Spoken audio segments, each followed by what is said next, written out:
All right, man. Welcome to the 290 Mo podcast. I appreciate your time. If you could, introduce yourself to my viewers and listeners. Yo, what's good? It's a smooth operator, D So Nyce checking in. You can follow me everywhere at DSO_NYCE. Okay. So, I like to start from the top, man. I like for my interviews for y'all fans to come, people who really fuck with y'all to come, be able to get to know y'all a little better. So, if you could, man, where you from? Where you grew up? Yeah, from south suburbs. Originally from Cal City. Moved all over, man. I stayed in Hazelcrest, Markham, all the south suburbs. I even stayed on 77th at Marshfield for a few years. I just basically all over, but grew up in Cal City. Okay. I actually stayed in Glenwood for a couple of years. Oh, okay, that's my okay. There's people over there. Yeah, I fuck with the south suburbs, man. We used to go skating every weekend. You know what I'm saying? It was decent. Either Markham or Glenwood or Linwood. You know what I'm saying? It was decent. You know what I'm saying? But shit got tough. We ended up back out here, man. So that's what's up, man. So when you was out there growing up, man, what was your aspirations, man? When they was like you could be anything you want to be. At that time, what was your aspirations, man? I was really into drawing and sports. So like, I was drawing Dragon Ball Z, basketball players, whatever, and I was hooping too. So you know what I mean. So everybody around me was hooping, playing shit. Really was playing football and baseball. I was playing everything, but music, I wasn't even thinking about rapping at all when I was little. So how far did you take the sports thing? Like, was it what sport was it? Was it serious? I'm a sports head, so I gotta. Yeah, I went out sophomore year of high school. I was hooping, and then I stopped liking the organized basketball and shit. Like, man, I just didn't really like it. Then I started falling in love with music more, and so I just started transitioning to trying to make my sound and make my name for myself. And up until that point, what role did music play in your life? Like, was you making music or was you just listening to music? I was making it, but I wasn't that serious. Like, I'll go to the studio whenever I could, you know what I mean? Write some freestyles here and there. My first ever song I recorded was to Lil Wayne Fireman. So that was like 08. So, you know what I mean? Like, so from there on, I just was trying to stay at it, and man, it took off probably like 2012 when I got in a group called the Animaniacs, and then we all came together, and man, we had in-house production, our studio, videos, whatever. So that's when it really started getting real serious for me. How was y'all able to, you know what I'm saying, that first crack at it? Did they already have all that shit established already, or y'all just put all that shit? Yeah, mostly we all went to high school together, like, so they was all producers, and they rapped as well. And then we linked, like, we wasn't really linking in high school, but after high school and stuff, you know what I mean, we all found out we had the same passions for music. So, man, once we linked up, they had the studio in the garage. They already had hella beats. Everybody got a computer with beats on it. I'm the only one who don't know how to make beats, but man, that's a lick, man. You know how to make beats, man. Yeah, I already that's know. A treasure, like, man. It was just hundreds of beats. So me being a rapper, like, all right, well, I'm gonna come up with a hook for us. We a group. I'm gonna try to come up with a hook here versus here, ideas here. I'm trying to contribute in some way. I even, you know what I mean, was trying to learn how to engineer as well, you know what I mean? So I'm like, I ain't just trying to be stuck at rapping. I need to learn how to do something as well, you know what I mean? Because everybody got to have multiple things that they know how to do. For sure. All right, man. So yeah, y'all get together. What I want to know what that subject matter was like, man. What y'all was talking about back then? That's back when TDE was, our future was heavy. So we was like kind of in that lane trying to go that route, man. We was on that lyrical, miracle, spiritual type, man, bro. Like, I ain't going to hold you. We was all doing our own thing, but at the same time, we was modeling ourselves after them, I'll say. Okay. How long did the group last? Because groups don't last long, man. From Jackson 5 to the Migos, they'll never last, 2012 man. to like 2016, like, I just had some personal stuff going on. So I feel like I originally, like, when my personal stuff started going on, I just fell back completely. And I feel like that just trickled down to everybody else to, like, just falling back doing their own thing. But like, so we always link together. Like, they engineers, a couple of guys are engineers, so I still go back, you know what I mean, get a beat from them and engineer, you know what I mean, engineer a whole tape. We still do my brothers, so we still work to this day. Okay, so you broke the group up, man. No, I'm just talking shit. But was you you must have been the leader of the group that they felt like they couldn't go on. You know what I'm saying? I don't think I was the leader. I wouldn't say that. No, I wouldn't say I was the leader. But Okay. just like the dynamics, it was 4 of us. So I felt like it didn't. The way we was going and the style we was after, it just fit 4 people. So once it started getting to 3 people, it's like, all right, man, motivation. Or maybe just a different idea that I might have, you know what I mean? It wasn't there no more or whatever. So, but shit, they start focusing on getting their money too, you know what I mean? With engineering too. So I can't blame nobody for doing that. All right, man. So what's going on in your life, man? That you was like, you know what I'm saying? I'm finna fall back from the Animaniacs, man. I'm finna. Was it strictly to go solo, or you was falling back from music altogether? No, I was falling back from music altogether. Like I was in the process of having my first shorty, and me and my girl was in the crib with my mom's. You know what I mean, she pregnant. It's already 4 other people in this house. We about to bring a baby. They getting my mom and them getting pressured by the landlord to get out the crib. He about to sell the crib. So it's like, all right, now we got to find sort of, it was just too much going on. It's like, man, I can't even be thinking about music right now. And that was like the worst thing I could have done, because I say I came back in like 2019 when I got my rebrand and became D So Nyce. Because at that time, I was D1. I got that tattoo on me. I was D1. So, and once I had that time to think about, man, I'm like, man, I got to get back into it. Came up with D So Nyce, started rapping. And, man, I just been trying to go up from here. You ever thought about getting that? I bet you a tattoo artist could change that to D So Nyce. I ain't even think about that. I bet you they can. They so wicked with that shit. So I saw some wicked cover ups, Joe. I ain't even think about that. Sure. Because it's so perfect, Joe. Because you can put that S. You know what I'm saying? You can. Hey, that's facts. Yeah, Joe. That's what's up, though. Gave me an idea. Good look. So did the name change come with the falling out? Did you feel like you had to rebrand yourself, or you felt like you was coming like as a different?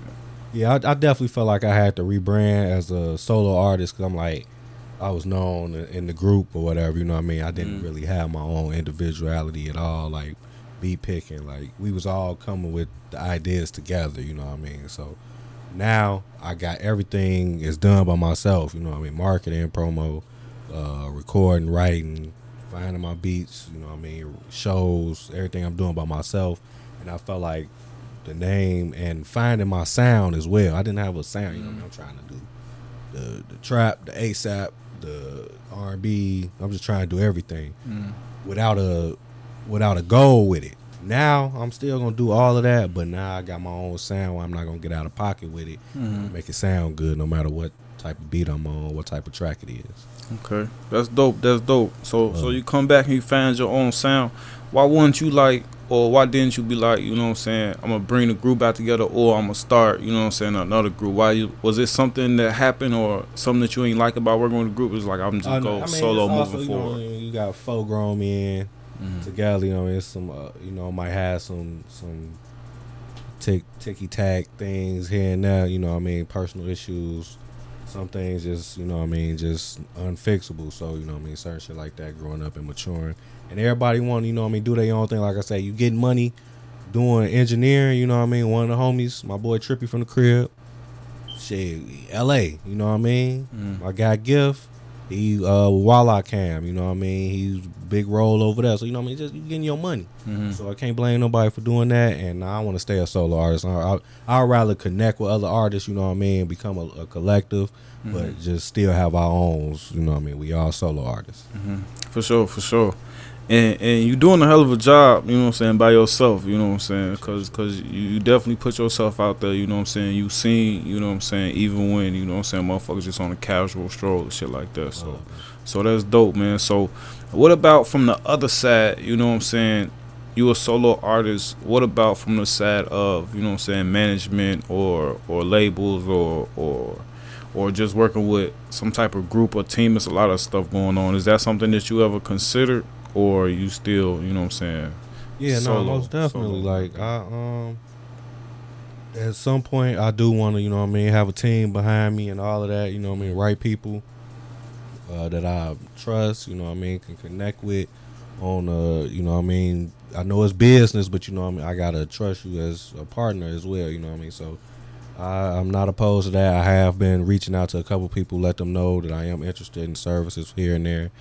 But until that point happens, you know what I mean, I'm cool doing everything what I got to do myself. Okay.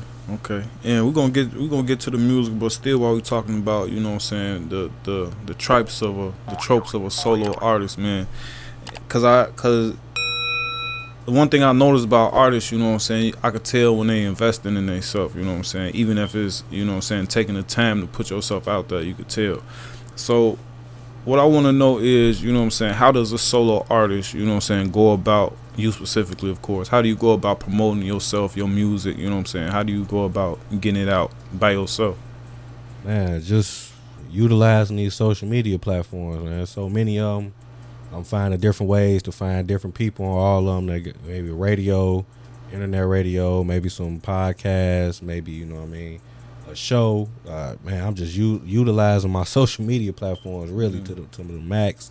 Some stuff I'll get for free, some stuff you got to pay for. You know what I mean? I just come with it. And, man, like, sheesh. Utilizing my search bars, too. For sure.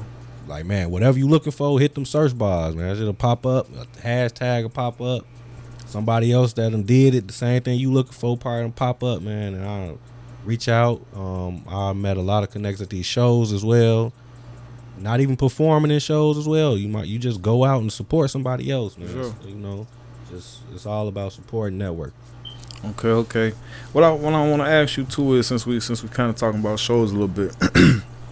What's your feelings? I've been asking artists this question lately, man. Just checking everybody's temperature, man. I've been seeing like little pop-ups on the internet, people having one opinion this way, that way. What's your opinion on, like, you know what I'm saying, promoters and the slot giveaways and you know what I'm saying? Is that legit, or is it? Because me personally, I've never seen nobody who won a slot do a slot except for one person, and then it was like he basically was on stage for like a minute and a half. Yeah, that's how it go. Like, I've seen shows where it's multiple people doing the same slot giveaway. And then I'm like, okay, so if this person saying you're going to open for them, but I seen another show saying the same thing, are they really opening, or are they just having a mini showcase before that artist come out? And that's basically what they doing. But I'm not opposed to that because I'm getting exposure as well to other people, you know what I mean, that I might not have. So certain ones you might do. Like I did one where the opportunity was to have an interview on Power 92 Raw Radio. So I did that. I came in fourth place, won some cash, you know what I mean? So that was cool. That's what's up. There was another one they had, appreciate you. It was another one they had where they gave away a slot for to open for Montana, 300, but they did that in San Antonio. So I'm like, all right, man, bro, legit with his, you know what I mean? But I've seen other ones out here. You gotta be wary that it might not be legit. You might just be paying to pay to do a show, like you said, for a minute, 2 minutes. But some shows I have paid, I've reached out, man. Like, it was a Benny the Butcher show, and they wanted $1,500. I think $1,500 to open up. And I'm like, man, that sound decent, but I'm like, man, I don't trust y'all. You know what I mean? Like, Yeah, for sure. I get out there, I'm opening up at 7:00. This man don't perform till 10. So I done, who I'm performing in front of, and I just gave y'all $1,500. So you just gotta watch that type of stuff, man. So pretty much good experience for you on that front. Yeah. Okay, and I like how you. I sound like you was willing to pay it if it was legit, you know what I'm saying? And I feel like artists gotta have that drive, because I'm like trying, in the midst of trying to start me a label, and a couple artists I talk to, I just be like, ask them, like, how much are you know what I'm saying, how much faith do you have in yourself, you know what I'm saying, how much are you willing to invest in yourself, you know what I'm saying? I like, if you got a hit, you can put a video on Worldstar for $1,000. If you feel like you got a hit, you got faith in it, you know what I'm saying, how you feel about yourself? So I love that you said that, like, if dude was just janky, you know what I'm saying, but you know what I'm saying, if it wasn't, that's an opportunity, you know what I'm saying? So you gotta pay attention. Like, look at their past shows, look at comments, you know what I mean? I always look at that stuff, man. Like, if somebody asking me for $300 to perform, but they page only getting 8 likes, I don't know. I'm not finna give y'all that. You know what I mean? Like, if it don't look all right, gotta make sense. For sure, man. So let's get to this music, man. So you come back rebranded as D So Nyce, man. What would you say to be the biggest change, you know what I'm saying, from where you started? Probably the consistency and my work ethic and my sound. Like I said, it was all over the place. Like, even if I'm doing something different now, it's still gonna be in the realm of like, oh, I can actually see you doing that. You know what I mean? Like, so at first I was just rapping because I love to rap. You know what I mean? Somebody throw a beat on, I'm a rap. Now it gotta make sense. You know what I mean? I gotta have a purpose with my songs. Now I gotta make sure somebody can relate to at least one bar in my songs. You know what I mean? Before I'm just rapping, trying to put metaphors together. You know what I mean? Just trying to outbar them up. So Okay. And piggybacking off of that a little bit, what I want to know is, so when you creating music, do you know what I'm saying? Is it just a vibe, or do you be like, I gotta have one for the club, I gotta have one for Lake Shore, I gotta have one for, you know what I'm saying, for when Shorty ain't acting right, or is it just, you know what I'm saying, whatever vibe I'm feeling? You know? Yeah, I think it's the vibe, bro. I ain't gonna hold you. Like, and then it come out being like that, like, oh damn, this song can go here. Now I can place the song where it need to go instead of trying to force it. All right, I'm trying to make a shake that ass song. So now I'm just steady doing that typical shit on the song, and now I got it. But is it really gonna pop? You know what I mean? Is it me as well? It gotta be me. You know what I mean? I don't want to just do something that sound like 100 other motherfuckers can do the same thing. You know what I mean? Nothing wrong with that. You know what I mean? They say, you know what I mean? Imitation is flattery. You know what I mean? Whatever.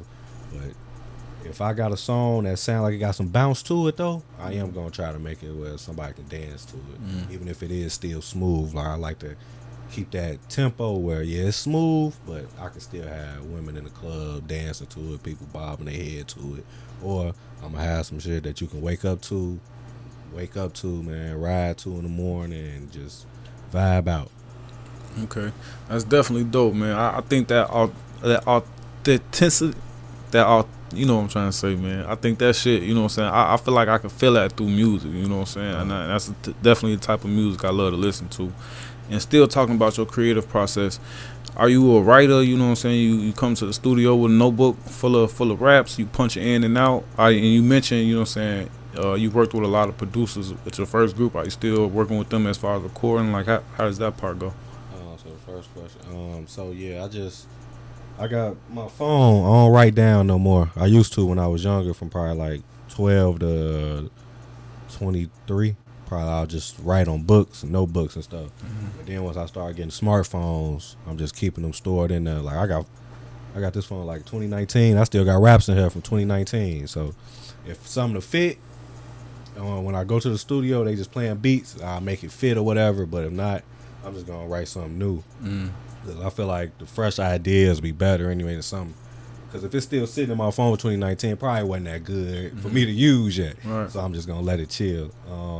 And yeah, I always use like my last tape, the Sapphire tape. I got a couple joints produced by Brother Gift, one of my group mates, former group mates on there. He engineers as well, so he engineered a few joints and he produced a few joints. My boy Trippy from the Crib, he engineered a lot of the stuff, you know what I mean? So I still work with them in-house production. Like I said, they're my brothers to death, so I'm always look out, throwing some cash. Well, no, you don't need that. You good? No, I'm still throw you this your business, how you make your money, you know what I mean?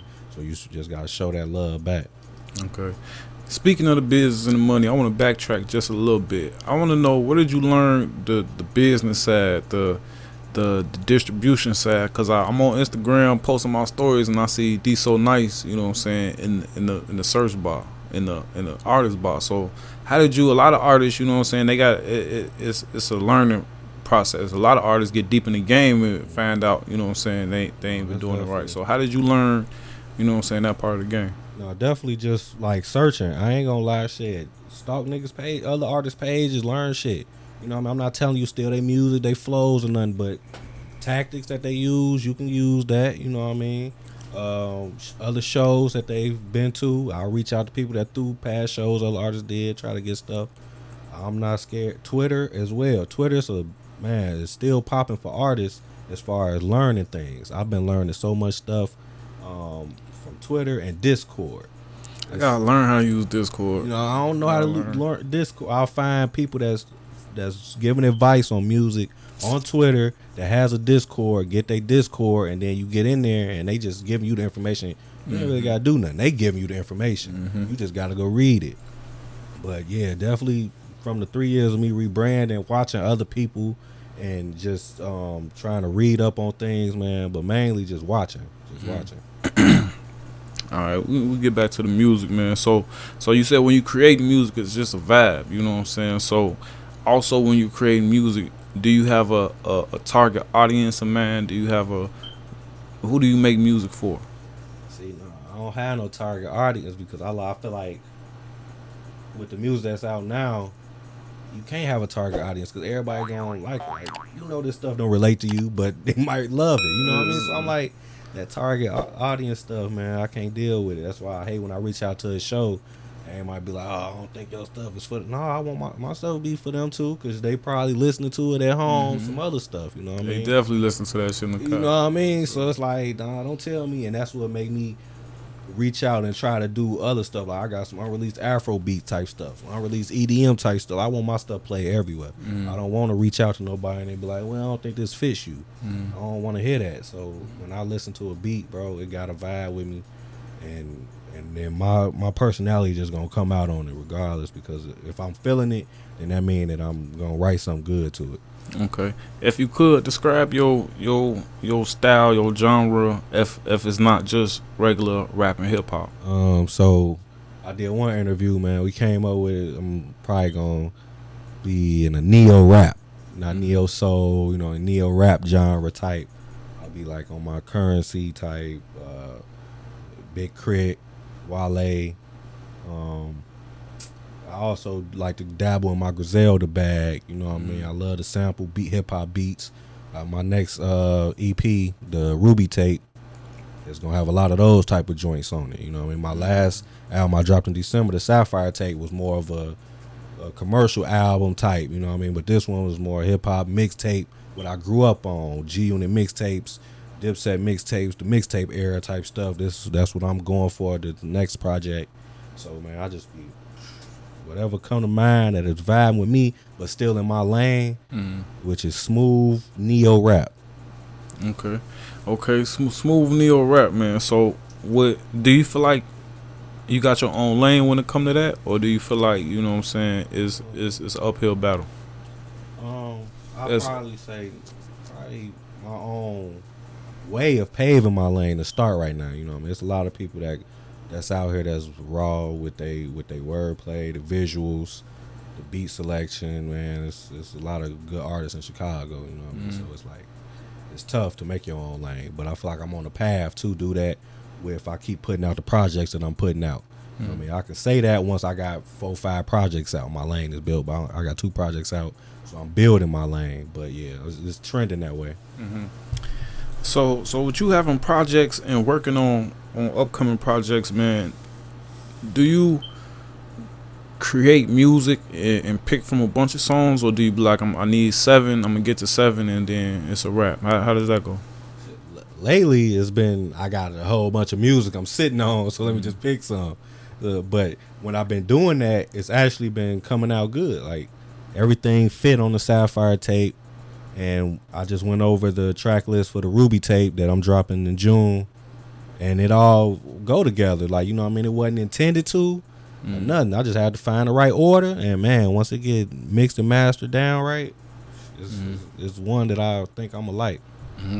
Okay. So I mentioned I see you on social media a lot, man. I see you on social media being at shows and stuff like that. So talk to me about your first show, man.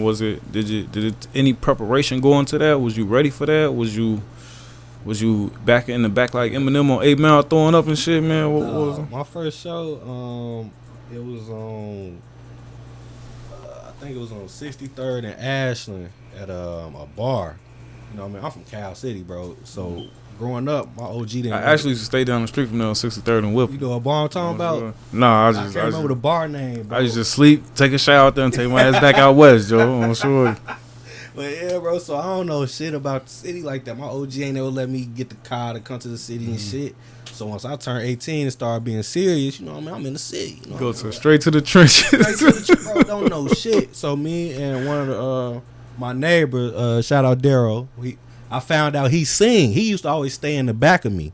So I found out he sing. He found out I rap. He like, my homie got a studio. Come to the studio. We fucking R&B and rapping together. Made like a 5-track EP and shit. So he like, my people throwing the show. Come out here. He sent me the directions.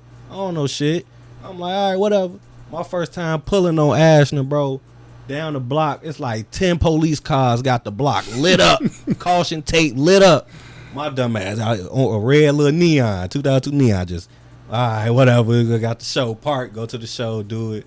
It was actually went good, and then when everything went good, man. Just had to know where I was at, man. Tweaking. So what can somebody expect when they see D So Nyce on stage? Are you just now performing your set? Are you getting a crowd hype? You getting involved? What's it like, man?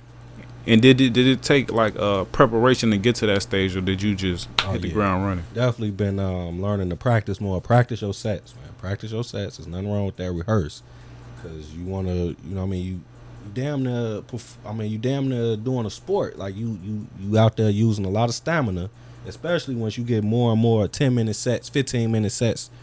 Sheesh, like, I'll be having to practice. So I just be working on my breath, and it's tough some days when you trying to determine what songs I want to pick, because I might mess the order up. I might not have the right order where I can catch my breath.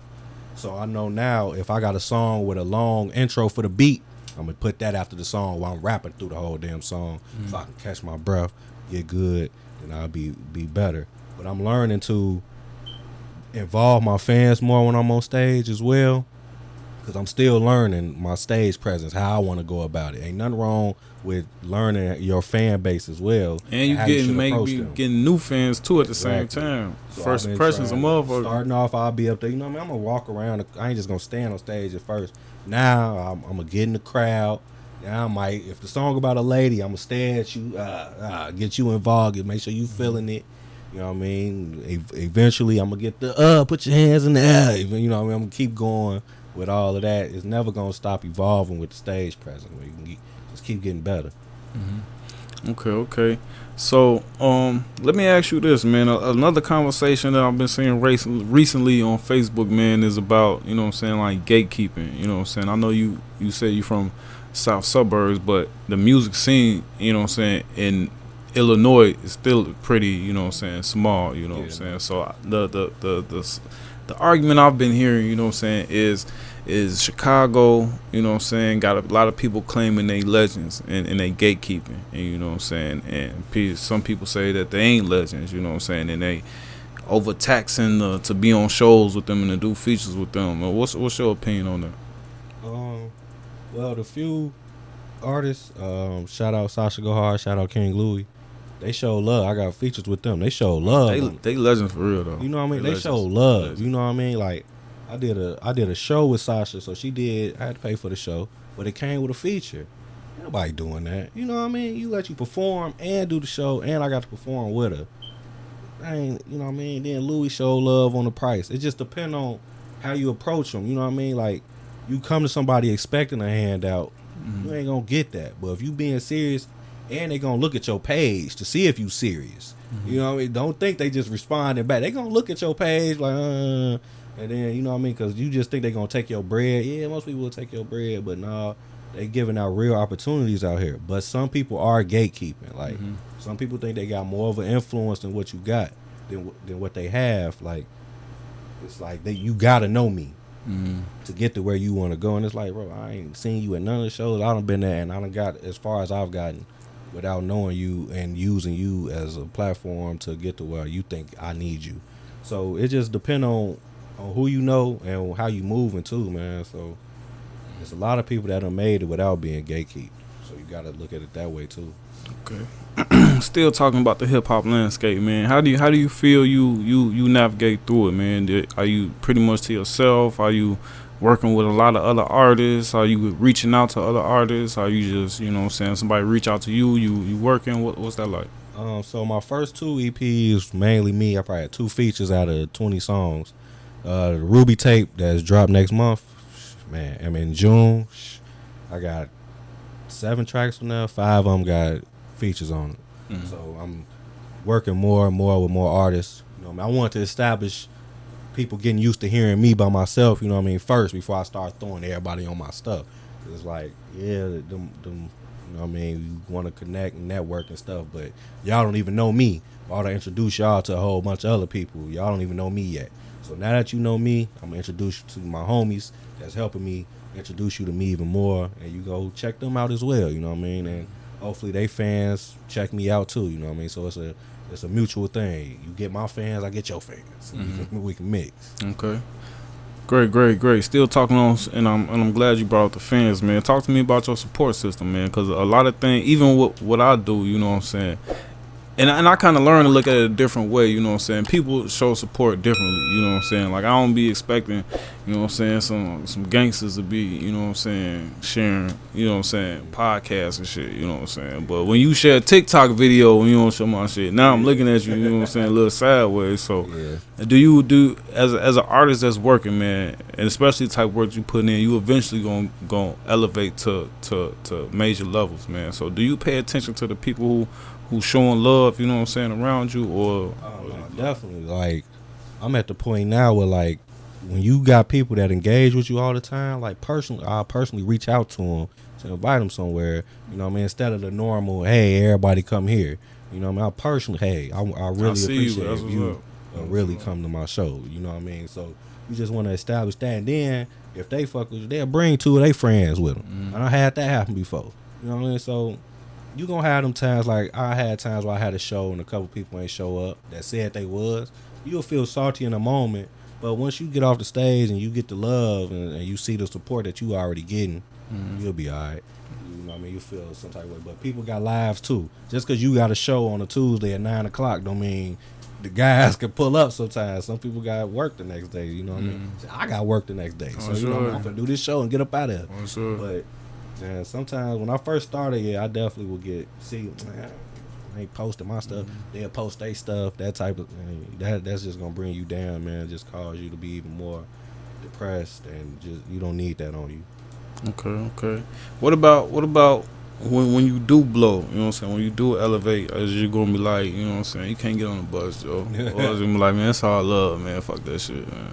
No, definitely, you gotta have your core family that you rock with. You know what I mean? That's always gonna support you forever, no matter what. Like, whether they share it or not, you know, your cousin will probably be like, "Hey, man, that was raw. You know, you sent me." But you know, as long as they doing that type of stuff and ain't calling you weak and telling you to give up on your stuff, man, you know what I mean? You know they love you, and you know who love you. So you know what I mean? Just keep rocking with them, because that's just how people is. Once they see everybody else loving you, they gonna love you too. So it just come with it. For sure, man. All right, man. It's a yin and yang to every situation, man. I feel like in life, man. So we're gonna start with the yin. I don't even know if it's the yin, but we're gonna start with that, man. Out of all this, man, from the creating music, from the going to the studio, from the doing shows to working with other artists, what's your favorite part about it all? Probably the shows, just seeing the people react to your music, 'cause like, people can comment fire emojis and all that, 100 emojis and all that shit, but it's like, all right, now I can actually personally see who rock with my music. You know what I mean? But instead of just seeing it on social media or whatever. So yeah, I'll probably say the shows, and you could test out new songs. Like, the song ain't hitting, I ain't gonna do that one no more. Sure. No, the song hitting more, I'm performing that one first. You know what I mean? Or save it for last or some shit. So yeah, I like the shows. Talking about testing songs. Do you pay attention to that when you be like, I might be, you know what I'm saying, I'm gonna test this song with this crowd because I know I might be OT somewhere, so I'm gonna try with this crowd that I wouldn't try, you know what I'm saying, on 63rd and Ashland. Do you take that into account? Or now I do, yeah. Like, when I'm building my playlist, like, I had one show last year, like, with a whole bunch of older, you know, adults, families, couples and stuff. So I did my wedding song. I got some wedding songs. Book me if you got a wedding. So I better book them, boy. Them niggas got no wedding songs, you know, I got a couple wedding songs, so I'm trying to do it all. So they was rocking with, you know, they rocking, loving each other, blah, blah, blah. I went to a kids event and tried to do the song. They just looking at me. I'm like, all right, let me scratch that off. I can't do that. Psych. I was just playing. You know what I mean? So I did my turn up stuff after that. I'm like, all right, I know. I gotta do all fast stuff for y'all. Save my slow stuff for my adults and for my people that's just vibing and chilling. But the kids events, I gotta turn up. Okay. All right, man. So what's the yang, man? If you could take anything out of the industry, the rap game, out of anything you do, retain the music, what would it be and why? Man, probably the clearing of samples, because I've seen People told they done paid. Danny Brown said he paid $70,000 to clear samples and still ain't made that back off the album. So it's like, I done seen a motherfucker tell me they didn't pay to get some shit clear and then went to post that shit and it wasn't. yeah, exactly. You know what I mean? Like, that type of stuff, man, like, just makes it harder. Cause like if all my beats is, you know, the artists, we barely, be honest, we barely paying for leasing. Mm-hmm. So you're not paying. You really need to get the exclusives to the beats. You're not doing that. So if you ain't got the money for that, I know you ain't got the money to clear it. And them be a lot of the raw beats that's got samples in it. It might be just one little piece, but if they see it got a sample in it, your shit coming down. Mm-hmm. So it's just, I'll say that, man, because that make it hard to pick certain beats and to post certain shit to get your money off of shit. You know what I mean? So I'll say that. I think the best beat, man, the best way to buy beats is to lock in with a producer and get them that way. Because even like I had got some beats off BeatStars, and one day I just read the fine print. They still got, you only got 50% of the publishing on Shorty. It's like, even if it's exclusive, you still got, it's only 50% of the publishing. Bro, it's always something. It ain't never all you. On Shorty. Somebody still getting paid off your shit. Exactly. That's what's up, man. So, before I get you up out of here, man, I got a couple more questions, man. We're gonna start with this, man. Why do you do this? What's the reason? What's the goal? Man, first it was for money and to show everybody. Oh yeah, I rap. You know what I mean? Because I ain't gonna lie. When I was in school, people say you rap. Everybody was rapping. For sure. If you're not the most popular person, you say you rap, motherfucker gonna look at you goofy.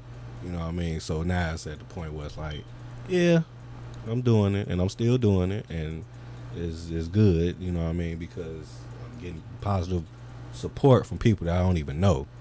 So, man, that's good. So I'm doing it for that and for my family, and to just prove to my younger self, you did good by making this choice and sticking to it.